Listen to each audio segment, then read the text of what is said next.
Bind ఓవర్కు ముందు rowdy షీటర్తో ప్రచారంలో సీతక్కట. నేను కొన్ని ఫోటోలు చూపిస్తా. ఇప్పుడు ఏమని పెట్టిండు? రౌడీ షీటర్ చిన్న శ్రీశైలం అట, రౌడీ షీటర్తో సీతక్క ప్రచారం అని పెట్టిండు. నేను ఒక 2-3 ఫోటోలు చూపిస్తా.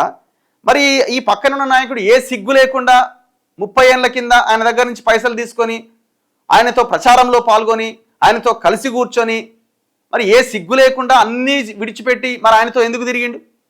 ఒక్కసారి మీకు అది చూపిస్తా. ఇది చూడండి ఒక్కసారి. మీరు ఆయన రౌడీ షీటర్తోని తిరుగుతున్నారు, ఆయన్ని బైండ్ ఓవర్ చేసిరా అంటున్నారు కదా.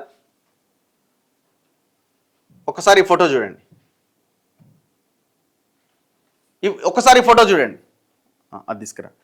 ఒక్కసారి ఫోటో చూడండి. ఈయన కేసీఆరా, ఈయన చిన్న శ్రీశైలం యాదవ్. మరి సిగ్గు లేదా తిరగడానికి? ఆ రోజు ఎందుకు తిరిగినావు? మరి ఆ రోజు పార్టీలో జాయిన్ చేసుకుంటావు, మీ పార్టీలో జాయిన్ అయ్యండి ఆయన, మీ పార్టీలో తిరిగిండి ఆయన, కలిసి కూర్చొని ఆయన ఇంటికి పోయినావు, ఆయన దగ్గర నుంచి పైసలు తీసుకున్నావు, నీ ప్రచార రథానికి డబ్బులు అడుక్కున్నావు. ఇంకా కావాలన్నా ఫోటోలు?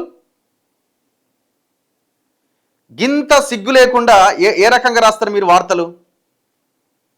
ఎలక్షన్లో మీరు ఇష్యూస్ మీద కొట్లాడండి. కాంగ్రెస్ ఏం చేసింది ఈ 2 సంవత్సరాలుగా, మేము 10 ఏళ్ళుగా ఏం చేసినాం, చర్చ పెట్టండి.